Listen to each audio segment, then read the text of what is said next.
जय नीम करौली महाराज।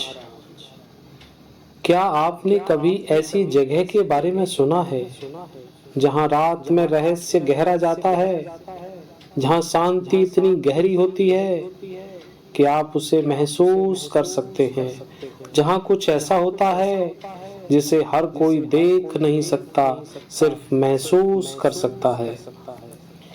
रात का समय है, पूरा वातावरण शांत है, लेकिन इस शांति के भीतर एक कंपन है, एक ऐसी ऊर्जा जो दिखाई नहीं देती पर महसूस होती है। ये कहानी उस अदृश्य उपस्थिति की जो आज भी नीम करौली बाबा के आश्रम में रात के समय महसूस की जाती है, जहाँ भक्तों को बाबा की चादर की सुगंध आती है, घंटियां अपने आप बज उठती हैं और कोई देखता है बाबा वहां खड़े हुए मुस्कुरा रहे हैं। क्या यह सिर्फ एक कल्पना है या फिर बाबा आज भी अपने भक्तों के साथ उसी रूप में आशीर्वाद देते नजर आते हैं? दिन के समय में नीम करौली आश्रम जीवंत होता है। लोग आते हैं, दर्शन करते हैं, कीर्तन होता है, लेकिन जब सूर्य अस्त हो जाता है और रात गहराने लगती है तो आश्रम में एक अलौकिक मौन छा जाता है।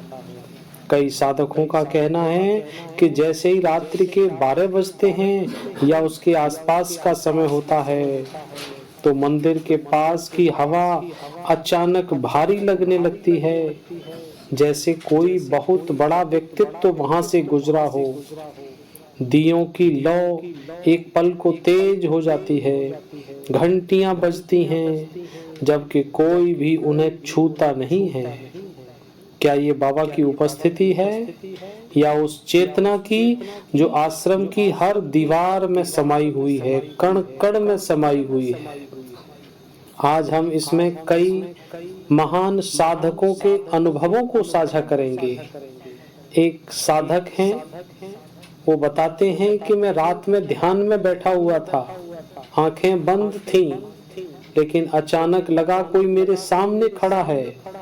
मैंने आंख खोली, एक क्षण के लिए बाबा का चेहरा देखा, सफेद कपड़े, लाल चादर, वही कंबल, मुस्कुराते हुए। अगले ही पल वो गायब हो गए, लेकिन मेरी आंखों से आंसू बहने लगे।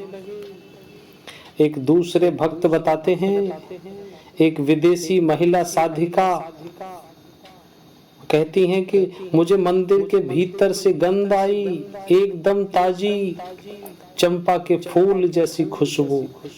चारों ओर देखा, कहीं कोई फूल नहीं थे, फिर भी बाबा की तस्वीर के सामने से लौ इतनी तेज हो गई मानो कोई दिव्य शक्ति वहां पर हो। एक तीसरे भक्त का अनुभव है जो आश्रम के पुजारी हैं। रात को अक्सर ऐसा होता है कि बाबा के कमरे से हल्की सी पद चिन्हों की आवाज आती है, पदचाप सुनाई देते हैं, जैसे कोई टहल रहा हो। लेकिन जब देखते हैं तो कुछ नहीं होता, पर माहौल में एक गहरी शांति और ऊर्जा होती है। इन अनुभवों को ना तो वैज्ञानिक उपकरण पकड़ पाते हैं, ना ही कोई सीसीटीवी कैमरा, लेकिन ये अनुभव इतने वास्तविक होते हैं कि जो उन्हें महसूस करता है उसके जीवन की दिशा बदल जाती है। विज्ञान जहाँ तर्क करता है, वहीं भक्ति सिर्फ समर्पण मांगती है।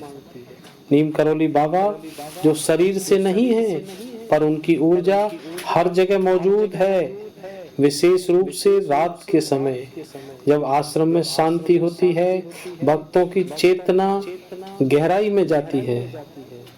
बाबा ने खुद को कभी भगवान नहीं कहा, लेकिन उनके भक्त उन्हें केवल गुरु नहीं बल्कि उस ईश्वर का साक्षात रूप मानते हैं जो हर युग में भक्तों की रक्षा करता है। रात में जब सब सोते हैं तो कई बार ऐसा लगता है जैसे बाबा अब भी किसी को चादर उड़ा रहे हों, किसी की पीठ थपथपा रहे हों या मंदिर में बैठकर दिया को देख रहे हों। ये कोई कहानी नहीं है, ये उन भक्तों की भावनाएं, उनके वास्तविक अनुभव हैं जिन्होंने बाबा को महसूस किया है, जिन्होंने बाबा में श्रद्धा की है, जिन्होंने खुद को समर्पित किया है। क्या आपने भी कभी महसूस की है कोई अजीब सी ऊर्जा? क्या कभी बाबा आपके सपने में आए हैं और कोई संदेश दिया है, या फिर आश्रम में रहकर ऐसा कुछ महसूस किया जो इस संसार से परे लगता हो? हमें जरूर बताइएगा, क्योंकि आपका अनुभव किसी और की श्रद्धा को और गहरा सकता है। बाबा हमेशा कहते थे बस श्रद्धा और समर्पण चाहिए, बाकी सब मैं उद्धार करूंगा। अगर आज के इस वीडियो ने आपको बाबा की उपस्थिति का एहसास करवाया हो तो इसे एक लाइक जरूर कीजिए, शेयर कीजिए अपने उन दोस्तों के साथ जो बाबा के भक्त हैं और बाबा को ऐसा अनुभव करना चाहते हैं, और कमेंट में जय श्री नीम करोली बाबा जरूर लिखिए। और आपका भी कोई अनुभव हो तो उस अनुभव को जरूर मेरे साथ साझा करें, उसको मैं अगले अंक में जोड़ कर आपको बताऊंगा। वीडियो देखने के लिए बहुत बहुत धन्यवाद। मिलते हैं अगले अंक में आपके अनुभवों को साझा करते हुए, आपके कमेंट की प्रतीक्षा में। जय श्री नीम करोली बाबा महाराज, जय बालाजी महाराज, जय बजरंग बली। राम राम राम राम राम राम।